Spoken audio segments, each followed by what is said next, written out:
Hello, welcome. Let's try to solve another Leetcode problem. 253 meeting rooms. So we are giving an intervals array. It means the start time and end time of a meeting. We're going to return the minimum number of conference rooms required. Let's just first check two examples. Maybe the first one. So 0 to 30, and this is 5 to 10, and 15 to 20. So as we can see, at least we're gonna need 2 meeting rooms, so we're gonna return a 2. For the second example, so the first one gonna be 2, 4, and the second one gonna be 7 to 10. So we're gonna just need 1 meeting rooms. Yeah. So there will be some edge cases. It is not inside the example. Maybe we have a 5, 10, and 10 to 15. Yeah, so this is another 10 to 15. So this will count only as 1, not 2 meeting rooms. So if this is clear, now we can start to solve the problem. Yeah, basically there are, at least I can think about it, there are 3 ways to solve the problem.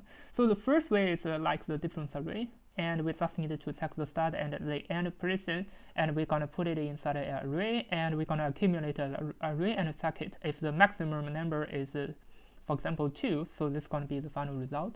So this is the difference array. So another way is to use the sweep line. It's also the same. So the sweep line idea is that we're gonna record a start. We're gonna check the start position. For example, we're gonna check it as +1 as a sign. It's the end position. We're gonna check it as a -1. It is similar to difference array, but it will save time because the sweep line we just need to sweep all the points, all the start time and the end time. So it will not have so many points. So definitely it will save time. But for difference array, we'll prepare a contiguous array. Normally it will take some time and for the memory as well. But the sweep line will save the time and memory. That is why the sweep line is a little bit faster. Yeah. Now let's just try to first use those 2 ways to solve the problem. After that, I'm gonna try to use another way to solve it. That's gonna be the greedy idea. So the greedy is a little bit difficult to think about it, but it's really easy to understand, I believe. Now let's first try to use the difference array. So it's gonna be 0 times, let me use n plus 2. I think n plus 1 is enough because I just need to record the start and the end time. So for example, if there's an overlap, so for example, this is a 5 to 10. Yeah, normally for the difference array, for here, I would plus 1 at the start position, and at the end position, I would do -1. Yeah, if I -1 at the end position +1, so for example, if it is at 11, definitely it will be wrong. So if it is at 10, after accumulation, here gonna be 0, but here is another start position, here will be 1. So in this way, the maximum number gonna be 1. Otherwise, if you put it at 11, so here gonna be 1, and at the 11, here, yeah, if you put it at the 11, so another one we have a 10 to 15, so this is another start position, so 1 plus 1 is going to become 2. Yeah, so this is why we cannot put it at the end +1, only at the end position. Now let's just start coding, and for this n, we can try to, maybe currently we can use 10 to the power of 6, and later on I'm going to optimize this n. And for start and end inside the intervals, so the nth start would plus equal to 1, and add should minus equal to 1. I've already explained why it is not e plus 1, because because for 5 to 10, 10 to 15, it is only 1 meeting. It is not 2 meeting rooms. So we're gonna just use the f end with -1.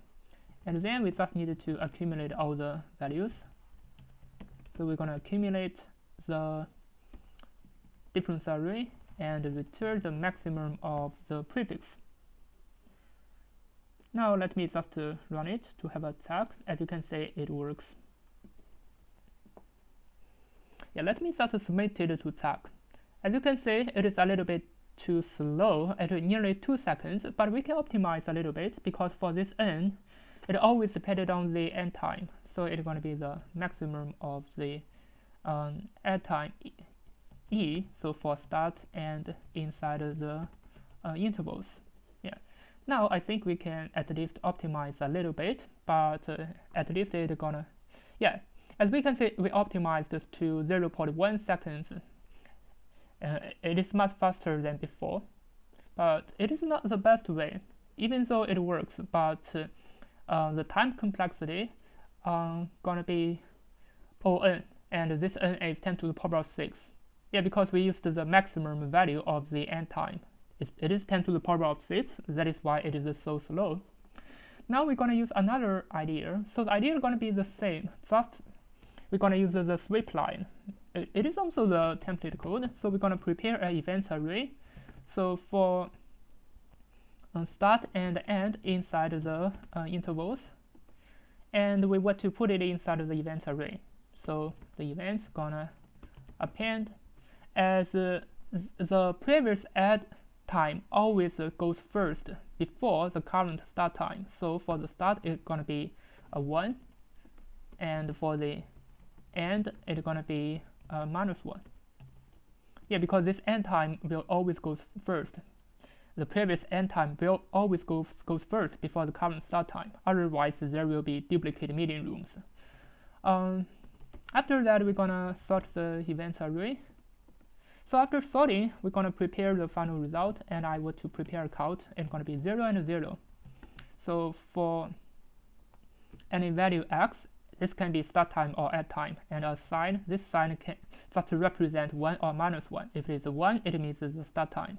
So inside the events, so if this is sign equal to 1, so the count would plus equal to 1, else the count would minus equal to 1, and the result would be updated with the count. So finally, I just want to return the result. Yeah, as you can see, it works, and it is much faster than before. Currently, it is nearly 50%. It is 0.05 seconds. It is much faster than before because this is a n log n time solution.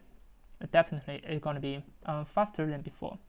Maybe let's just have a check of the time complexity analysis. So it is n log n. It seems it is much faster. Now let me think about here. Maybe because if this sign is 1, so the count would plus equal to 1. Otherwise, the count would minus equal to 1. So as we already designed it to +1 and -1, we don't need to check the sign even, and we just need to check the update the count would plus equal to the sign because it's the same idea. We just need to, in this way, I think we can save so many lines of code like the if-else check because we've designed it like that. Yeah. So if it is positive, I think it's the same idea.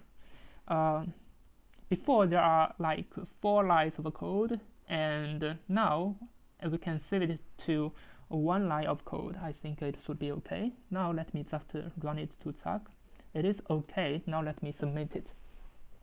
Now as you can see, it's the same idea, but we saved so many lines of code, and it makes it clear. Maybe it's difficult to understand. It's not like before, but after you are familiar with it, you can understand this kind of writing. Now this is the sweep line. It is n log n time. That is why it is much faster. But we still have another solution that is also n log n time. So that is greedy. I mean, except for the template, like the difference array or like the sweep line method. Basically, if we've never solved this problem before, maybe we're gonna think about a new idea. So this is the greedy idea. This is about preparing some of the problem we've never solved before. So we have a meeting. This is start time and end time, and now we have another meeting. It is here, start time and end time. Now we have this kind of a meeting. The start time is here. The end time. Let me use another example maybe. Now we have this kind of meeting. The start time is here. The end time is here. So this is my first schedule, and this is my second schedule. And for this kind of start time and end time, do I need to put it in the third schedule? It means I need 3 meeting rooms. Or can I put it here? Yes, I can. So in this way, I only have 2 meeting rooms, right? But do I need to put it here, or I can put it here? Yeah, so for example, if the end time is fixed at this place, and now I want to put a meeting room, I have another meeting, for example, I have another meeting, this meeting is here. So yeah, so if I always put at the second meeting rooms, put it here, so for the next one, I cannot put it here. And then I have to put it here, right? Yeah. So why not? I just put this one meeting rooms here. Now for the second meeting, I don't even need to put it here. I can still put it there. So it is still 1 meeting rooms. And now if I have another meeting, so for example, it is this start time and end time. Now I can put it here. So this is the greedy idea. This is in real life, like while you are a scheduler, you want to schedule the meetings, you should always schedule like that, because this is the optimum way to schedule the meeting. Normally you're gonna schedule it like that. If we have another meeting, of course you're gonna put it here. Yeah, because only in this way you can get the minimum of meeting rooms. Yeah, so now if you have another meeting, so for example the start time and end time is here, definitely you need another meeting rooms, right? So it's going to be 3 schedules. It means 3 meeting rooms. So what kind of algorithm can solve such kind of a problem? Yeah, it means we need to find the earliest ending time of all the schedules. So I think the greedy can help us solve the problem, and the priority queue can help us, or the min heap can help us to solve the problem. We just need to record currently if there are many meeting rooms. So for example, we have 2 schedules. We just need to check which schedule has the earliest ending time. Maybe this one has the earliest ending time. Now, if we have a new meeting, it is like this one. Definitely, we want to put it in schedule 1 instead of schedule 2. I mean, in the meeting rooms 1 instead of meeting rooms 2. So we only need to record the ending time. I mean, the earliest ending time. And we're gonna put all the ending time inside a priority queue. And finally, we just need to check the length of the priority queue. Now let's just try to use this idea to solve the problem. So we're gonna have a priority queue, and if we are using greedy, we need to sort the meeting rooms according to the start time, and then we're gonna just check the end time. So now we want to check the end time. So for start and end inside the intervals. So if there's something inside the priority queue, and my current start time is more than and equal to the previous smallest end time, it is PQ0. Yeah. So this means I don't need a new meeting room. I just need to update the previous meeting rooms. So it's gonna be heap replace with PQ and with the current add time. So this heap replace just means heap pop and push, but we just need to use one operation, one method. It means we can save 50% of the time for the operation. Basically, we need to pop it from the PQ0 and we're gonna push it to the PQ0. So it's the same idea. So why not we just use replace, because yeah, this gonna save the time. Otherwise, if the priority queue may be empty, or if this start time is less than the previous end time. Yeah. So this is just for, yeah, let me use another example maybe. So this is a meeting room, this is another meeting room. Yeah. So this is the end time. So if we have another meeting, maybe this is the start. It is less than the minimum end time. The minimum end time is here. Maybe there's another end time, it is here. But if this is less than the minimum end time, So definitely we need a new meeting room. Yeah, because there is